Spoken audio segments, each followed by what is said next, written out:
Welcome back to Small Caps. My name's Kerry Stevenson, and it's Truth Bomb Tony time. Do you like that? Truth Bomb Tony. That's what I'm going to call you from now on.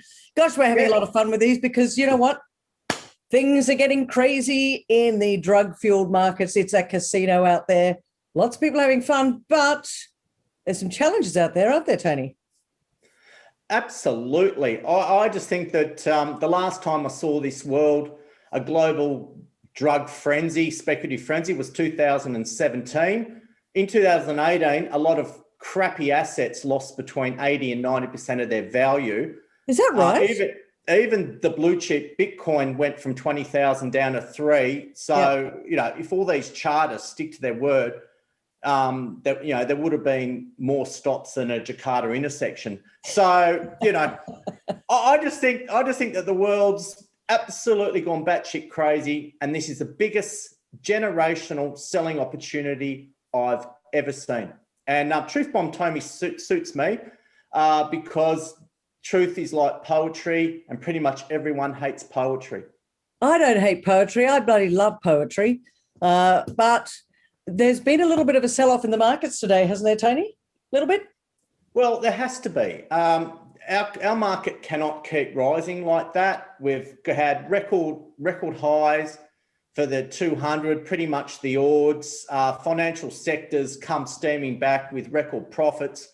But people should be wary that the tech sector has been absolutely smashed, and a lot of these small cap stocks that are highly sought after in an IPO are coming on and trading below the issue price. And that creates a hell of a lot of panic because most people, as I've found in my 23 years in the spec end, are fair weather friends. As soon as there's the first sign of problems, they'll ditch you like a Tinder addict. But I think it's interesting, Tony, because from what I can see, it is a little bit of a casino.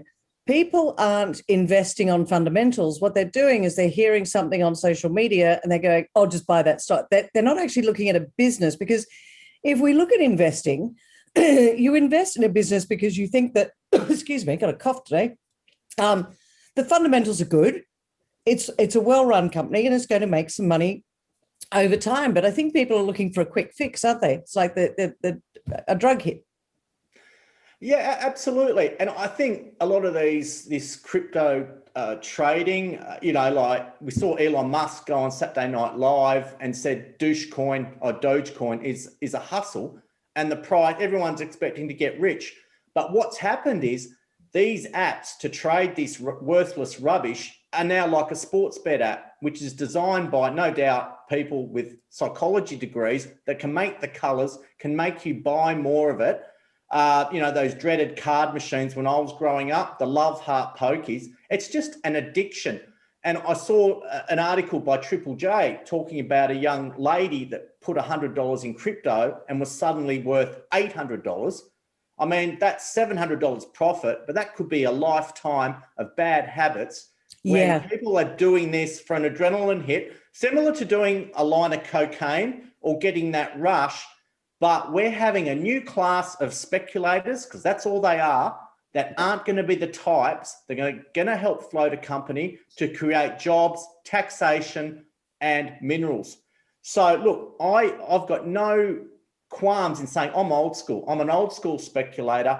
I like the romance of speculation. I like the thought of a 10, 50, 100 bagger on a drill hit. I like funding companies with drugs, looking at cholesterol, brain cancer, not pass the parcel in a Ponzi scheme, which is what the world is being fueled on now.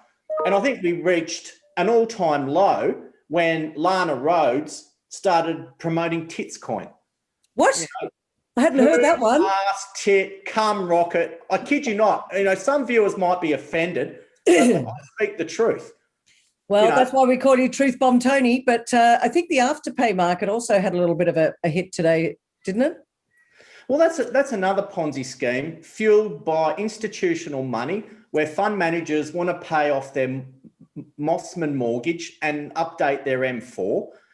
Look, there's no real profits in it. It's huge. Well, I'll disagree. No, hang on a second. I'll disagree with you because, when this Afterpay first started, I kind of had your thought process on that. But there's a lot of people using it as a way to buy goods and services. And, the company itself takes a clip of the ticket. So I don't think it's a Ponzi scheme. I do think that there is a business in it. So I'm not quite understanding where you're coming from with that. I think that there's far too many players in it. And rather like the .com, even going back to the internet, who would have known that a bookseller called Amazon would be the number one stock right now? But all I'm saying is I don't think that they're as bad as you say they are, but I'm interested. They seem to have been taking a hit lately. Well, it's the bandwagon effect, isn't it? Anyone can do all these services. We've got that new service, when you can get your pay early. I mean, it's all just payday lending. I remember when I used to have a Taracash habit, which I called it takes all my cash. And there was an Afterpay sticker on the back of the change rooms. I think the stock was $5 or $6. It had that massive run, but you've got to remember during the COVID shellacking, it dropped into the 8s and people were saying is going to go to hell in a handbasket. So I just think that what we've had is the greatest rush to these stupid buy now, pay later services, which they are, on the cusp of a dip in retail spending, which, had a bit of a lift due to COVID. But I think consumerism, people are going to realise that, you buy things you want and then eventually you've got to sell things you need. So I think retail sales will resume their downtrend. And I actually drove around Vic Park in Perth and the curbside cleanup was an absolute disgrace. It looked like a third world country. So I think there's a lot of secondhand crap that's going to hit the market. Get all your rubbish out on Gumtree because, treadmills, even used cars, that market's going to come off. And I think, a few weeks ago, property peaked in Sydney and Melbourne. You're going to see less articles of, houses going for well over. So, not yet, Tony. I got to say the party still continues. I've actually moved up to the Gold Coast. It's a little bit more sane up here now from Sydney. But the insanity continues from what I can see.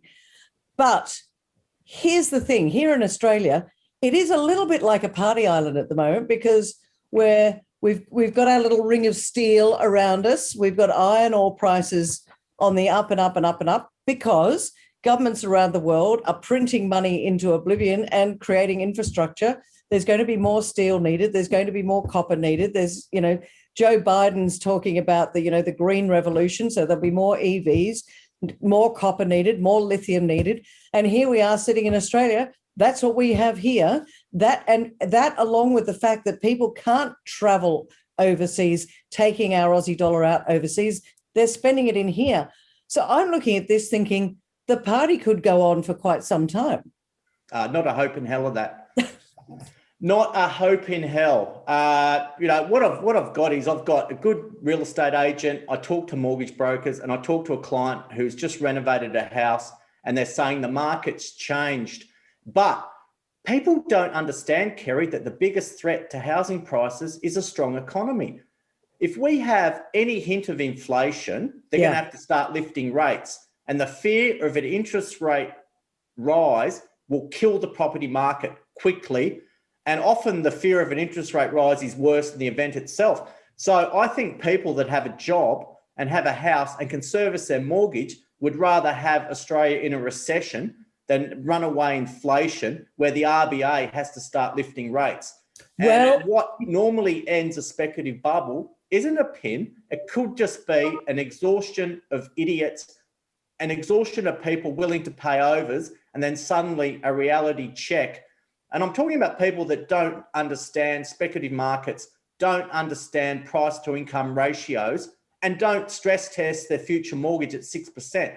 Because the average long-term mortgage is 9.41%. Maybe it's a bit lower now, but the RBA long-term average cash rate is still over 6%. So you've got an exhaustion of buyers, you've got a slowdown of the madness, and then you've got macro-prudential moves coming in. And I saw something quite ridiculous.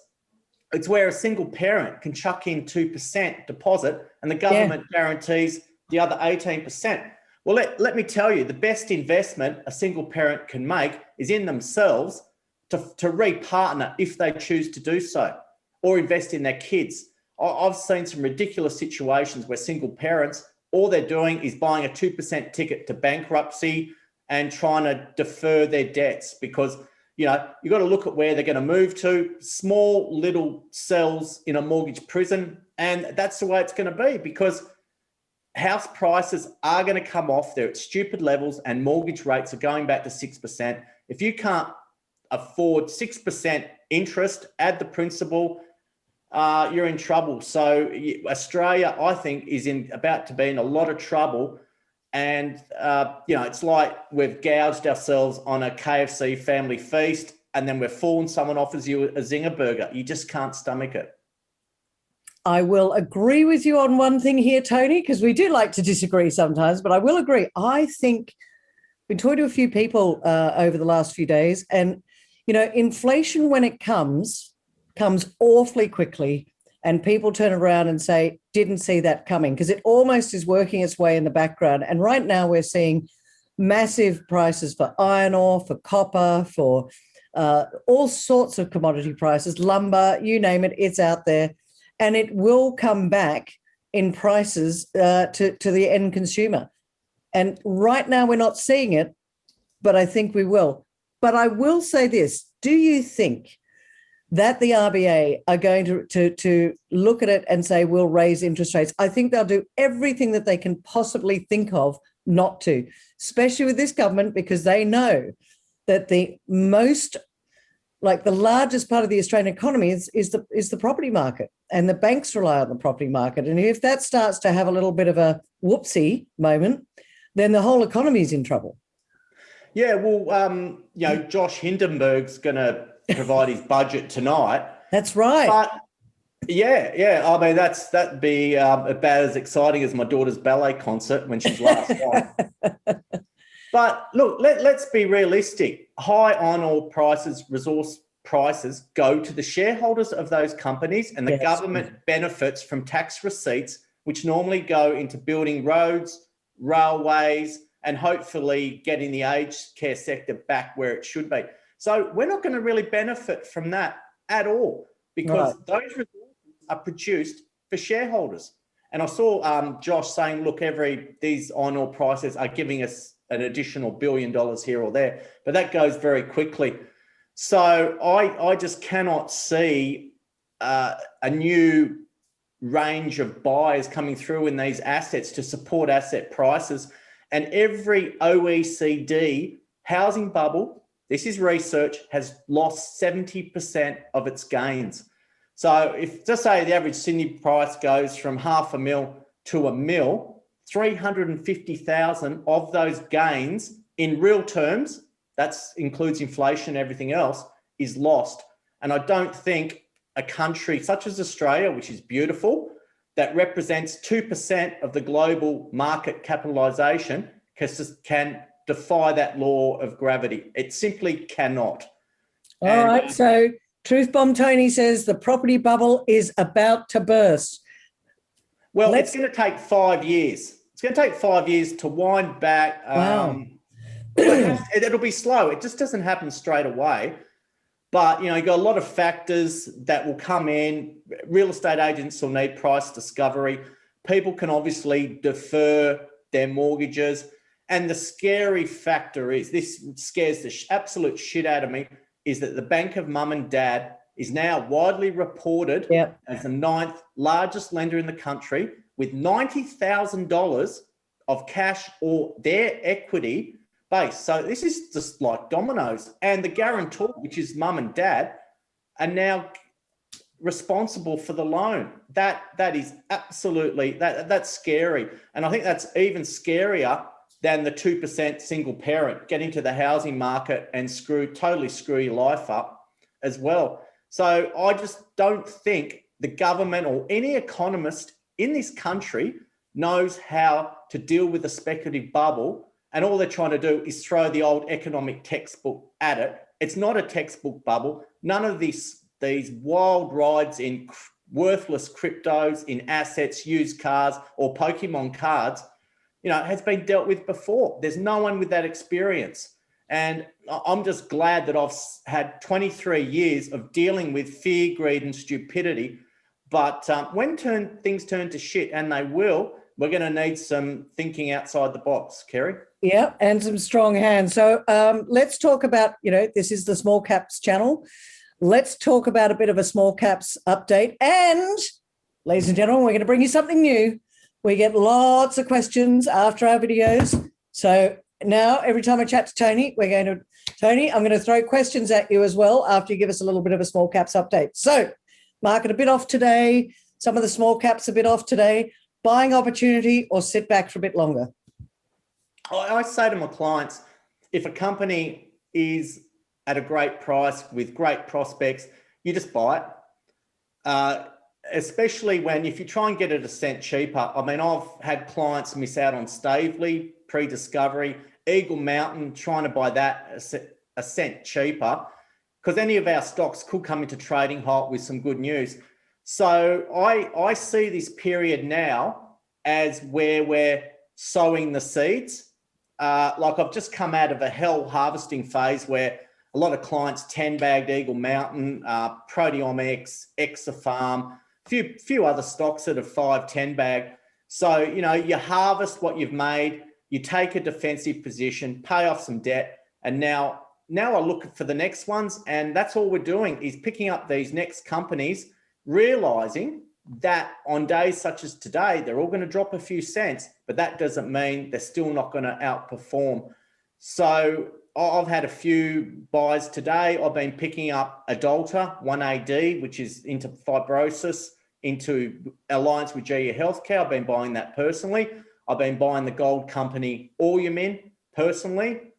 I've also been buying Narada, and I've also looking at some companies that are totally on the nose, and that's something like Godolphin around 18 cents, which still gives you a chance of a major discovery where the stock is underpinned by in-ground resources. And once these stocks get in a bit of a technical downtrend, they get bagged, people on other financial forums start to hate them, that's when you should be buying them. And, we were buying Stavely all the way down, and then they have a discovery. But I think, to be honest, if you can buy the right companies that do have promising clinical trials coming up, or have the backing to drill deep holes to look for a mine, it will overcome all the noise in the market. And normally it becomes overpriced. Case in point, Chalice over $7.50. Yeah. If you're not a client of Truth Bomb Tony, what is the number one? Give me the top 3 things that you look for. There's so many companies out there. And I want to talk gold and silver in a minute, but there's a lot of companies out there. Tony, what do you look for? Is it management? Is it cash in the bank? Is it number of shares on issue? Is it the ground and the assets that they have? What are the top 3 things that you think take some of those ones and put them into the Tony basket rather than the too hard basket? I think what you need to do is grab a copy of the AFR or the Australian and just go through the share pages and start looking at them each week or every couple of weeks and start to look at changes of behavior. That's one thing I did before all this social media stuff came out. I learned changes of behavior in a stock. I'm a great believer. What do you mean by that? Sorry, Tony. What do you mean by changes of behavior in a stock? Well, I used to notice stocks were starting to move, and you look at the volume, and I think that, the newspaper, even though newspaper publications try and limit the amount of space for share prices, I think it's not a bad way to pick up changes in behavior, look at volumes, I think the AFR is the best one for that. I know it sounds old school, but that's how I built up my knowledge base in what I'm doing. So that's one idea. Print out quarterly reports. I will ram this home until you ditch me off this channel, but the red metal quarterly report is one of the best you'll ever see in that exploration space. And you just learn all the upcoming projects. You learn where the life-changing or life-destroying discovery could come from. I'm sure if you go back and look at Chalice's, similar. They've got good projects, good management. But one of the key factors is that the good projects through acquisitions only go to good people. That's true. And I look at Chris Bonwick, who I dealt with when we floated Independence Group, 19 years ago. They attracted those minds. And that's why I've been backing Min and Brad and the team that have experience out of Northern Star, because look, this stock is going to get beaten up on bad days, but I've had Northern Star, I've had a lot of these gold companies, and that's the recipe you have to stick with. You just have to stick to what you're doing. Ignore all the noise, ignore all these new investors who think that you're stupid for staying old school, but they won't last. A lot of them won't last, because in a speculative market frenzy, there's very few people that can change their behavior. And I had 500 clients in the dot-com bubble, but out of the traders, only 2 could turn it around. The rest blew up. So, the market, there's lots of buying opportunities. I'm not saying that some of these stocks aren't going to get any cheaper, but, now's the time to build up my clients for the next phase, for the next harvesting, where hopefully we take some more 10-baggers. That's what I'm here for. And I keep educating myself along the way. But, I could say I've absorbed the speculative market since around the time Kurt Cobain died. I know we probably all remember where we were at that time. And I'm still friggin' learning. So I don't think a generation Z or whatever can come on and think that they're the ants pants trading these worthless cryptos and then suggest that I'm an idiot, because, I'll still be around in 10 years' time, hopefully, touch wood. You and me both, my friend, you and me both, and still probably doing these. We hope, as the Small Caps channel is getting very, very popular these days. I love one of the, we're going to go into some of these questions about me. I love this one from Brian, who says, you've got to love Tony's sayings like, we can't keep the bubbles going because we can't breed idiots fast enough. That was a very good one. Question for Tony, based on the idea that it seems to be getting more and more difficult to permit and build a gold mine. I would disagree with that, but anyway. Based on the amount of time this usually takes from discovery to first pour, and if one also considers potential inflation and increased regulations due to ESG, should a mine that is already permitted, built, and producing trade at a premium when compared to a discovery, even if it's a really good discovery? Not necessarily. Often, you can have, just say in the nickel space, you can have companies like Western Areas, which trade below exploration companies. So you can have, like De Grey has made a massive discovery and they're not producing, they're still doing the metallurgy on it. And then you've got companies such as, Regis, which went out and bought the share in Tropicana, or, you go back to Jake Klein at Evolution buying Cow. A lot of these, on face value, a lot of these gold companies appear to be paying a lot of money, but if you can just keep the cash flow churning, shareholders are going to get that value.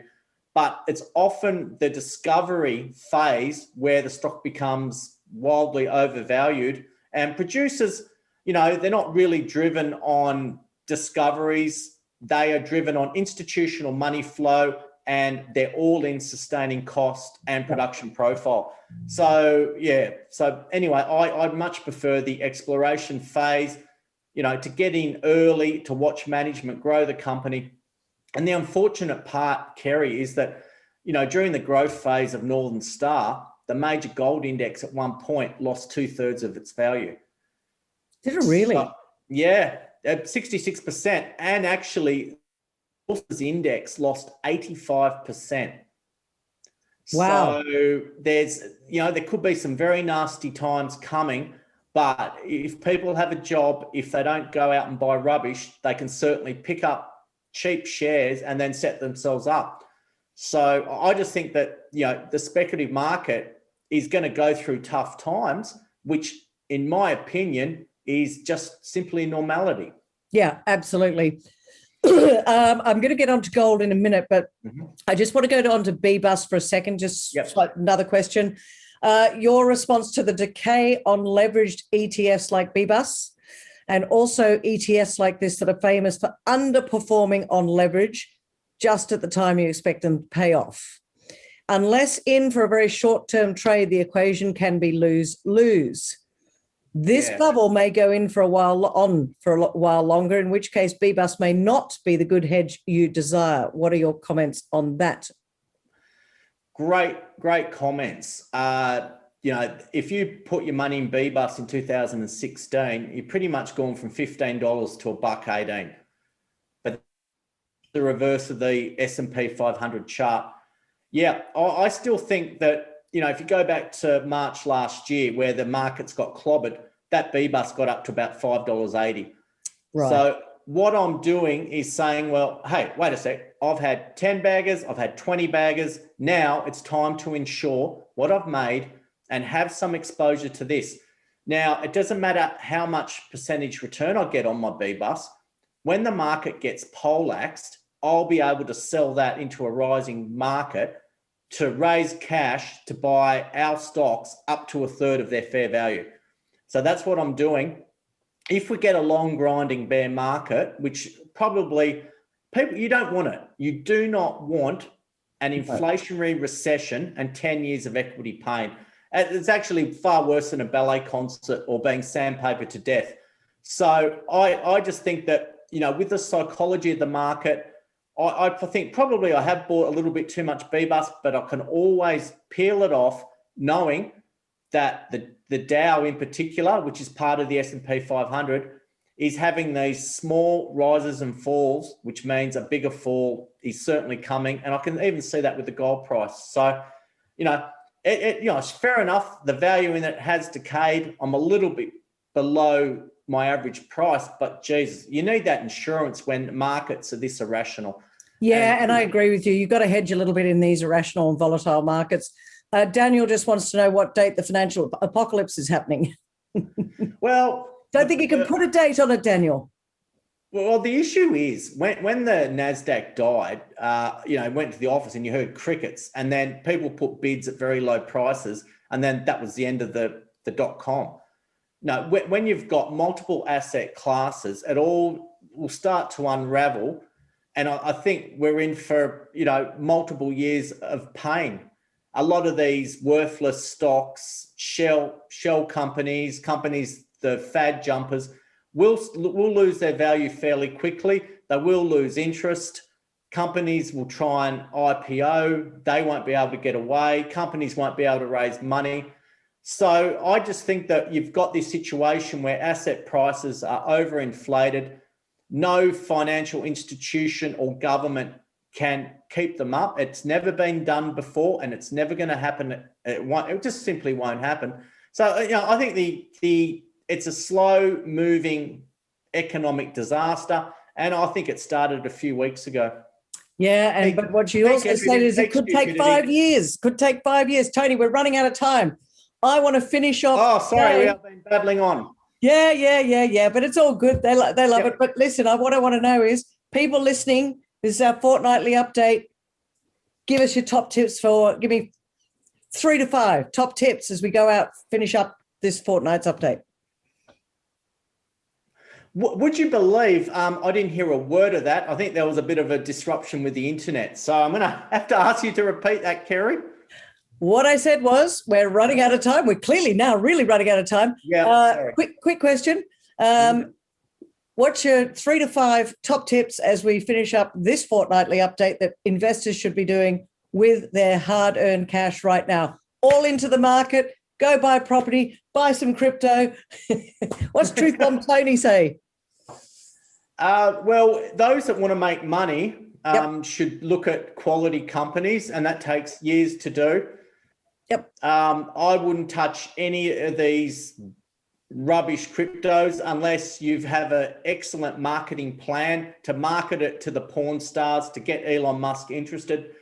Don't be afraid to have some money in the bank and wait for better times. Yeah. Don't feel you need to be rushed into paying exorbitant prices for assets that are only going to drop. I just think it's the time to be cautious, to sell as much property in your house items as you can to raise money, and just hope that we don't have a succession of interest rate rises to stamp on inflation. And to me, that's the only thing that can happen.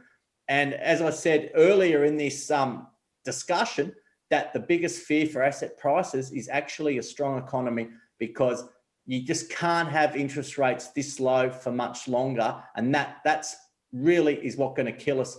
So with small stocks, again, I've been researching it 27 years. Unfortunately, I've had to start turning people away. So, there's no friends when it comes to money, especially when the economy starts to unravel. So, we've provided a lot of information for people. People would rather listen to Lana Rhodes or another Debbie Does Dallas and listen to someone that might know what they're doing. So, yep, the world's gone crazy, and, alien life form are going to laugh at us, and economic students for the next 500 years will think, what the hell were they thinking? Truth bomb, Tony, on a Tuesday. We're loving all of your information. Thanks for chatting to us on Small Caps today. We will see you back here in a fortnight's time, where who knows where the market may be. Cheers, Tony. Absolute pleasure as always.